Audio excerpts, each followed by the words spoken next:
Assalamualaikum warahmatullahi wabarakatuh.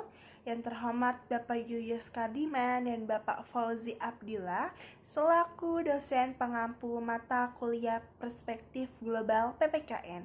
Perkenalkan, nama saya Nida Azhar Kamsiyah, mahasiswi PPKNA Angkatan 2021 dengan NIM 14016211067. Di sini saya akan menjelaskan hasil dari review jurnal dengan judul Global Citizenship, a Typology for Distinguishing It is Multiple Conceptions, atau yang disebut dengan kewarganegaraan global tipologi untuk membedakan beberapa konsepnya. Lalu, di sini saya akan menampilkan map mapping dari hasil review jurnalnya. Sebelum memulai, saya akan sedikit menjelaskan kembali terkait pengertian Global Citizenship Education yang disebut dengan GCE. Ini merupakan jenis pendidikan yang telah menghubungkan keterlibatan peserta didik yang aktif dalam bidang isu politik, sosial, dan ekonomi serta lingkungan global. Lalu, jika global citizenship ini melingkupi untuk perihal umum di kalangan masyarakat, sedangkan global citizenship education ini untuk kalangan peserta didik di pendidikan. Tetapi di kedua konsep ini memiliki sebuah gagasan yang bertindihan, seperti di pendidikan pembangunan, pendidikan demokrasi, pendidikan kewarganegaraan kosmopolitan, pendidikan perdamaian, dan pendidikan hak asasi manusia. Namun di dalam jurnal tersebut memiliki tujuan untuk menghilangkan rasa kebingungan terkait tipologi, serta hal ini dapat membedakan konsep tentang global citizenship. Kemudian, tipologi ini didasarkan pada dua jenis secara umum, yang berfokus pada kosmopolitan dan berfokus pada advokasi. Yang pertama, ada kewarganegaraan global landscape saat ini. Kewarganegaraan global memiliki ciri khusus karena perbedaan pendapat tentang hak asasi manusia, pembangunan, dan demokrasi. Di sini ada 3 pendekatan, yaitu adanya dikotomis terhadap model kewarganegaraan global. Ini merupakan sebuah perbedaan dari konsep yang akan menjadi bagian positif dan negatifnya. Akan tetapi, pendekatan ini memiliki sebuah tujuan untuk memberikan perspektif dan identifikasi masalah dengan cara berkritis. Selanjutnya, ada atribut warga negara global yang memiliki titik fokus yang telah diinginkan oleh warga negara, seperti membahas pengembangan kurikulum agar bisa mengidentifikasi tujuan cara hasil pembelajaran peserta didik dalam penyusunan kurikulum sekolah, seperti menanamkan rasa tanggung jawab dan empati dan berbagai pengetahuan dari budaya lainnya. Selanjutnya ada GCisme. Ini memiliki dua sifat, yaitu normatif dan empiris. Akan tetapi, di dalam tipologi ini tidak memiliki bagian untuk spiritual dan keagamaan, kayak seperti membedakan ideologisnya. Yang keduanya ini ada bentuk kewarganegaraan global yang bertentangan dan konvergensi. Ini dibagi menjadi dua kelompok besar, yaitu kosmopolitan ini bisa mewakili sebuah model yang memiliki sifat mainstream dan sudah berbasis dengan advokasi. Tipe kosmopolitan dibagi menjadi 4 konsep. Yang pertama, kewarganegaraan global politik. Konsep ini mengacu pada seseorang yang mengutamakan identitas masyarakat global di atas identitas sebagai warga negara dalam bentuk demokrasi kosmopolitan.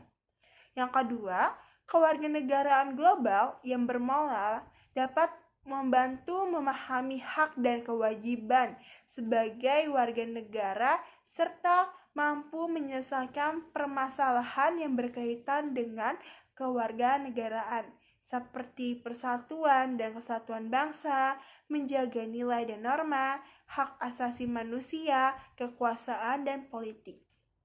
Kosmopolitan moral paling jelas dan terkenal diungkapkan dalam Deklarasi Hak Asasi Manusia Universal seperti di dalam Konvensi PBB. Yang ketiga ini ada kewarganegaraan ekonomi global fokus pada keterkaitan antara kekuasaan, bentuk modal, tenaga kerja, sumber daya, dan kondisi manusia.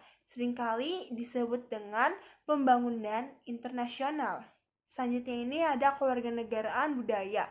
Fokusnya ini pada simbol-simbol yang menyatukan dan memecahkan belah anggota masyarakat dengan menekankan khususnya pada globalisasi seni, media, bahasa, ilmu, pengetahuan, dan teknologi. Lalu, ada advokasi konsep lain yang berbeda yang muncul dari literatur adalah sosial, kritis, lingkungan, hidup, dan spiritual. Hal ini mencakup ideologi yang lebih relatif, yang memberikan sebuah pendekatan berbasis advokasi terhadap global citizenship.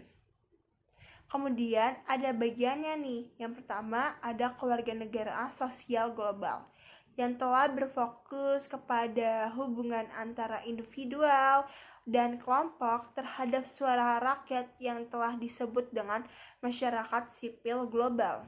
Selanjutnya ada global yang kritis, seringkali diposisikan sebagai oposisi secara langsung terhadap bentuk global citizenship yang kosmopolitan.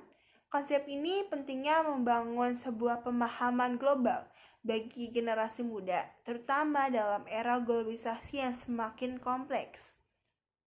Kemudian ada kewarganegaraan global yang ramah lingkungan, berfokus kepada perubahan tindakan manusia terkait lingkungan alam yang pada umumnya sering disebut dengan pembangunan berkelanjutan.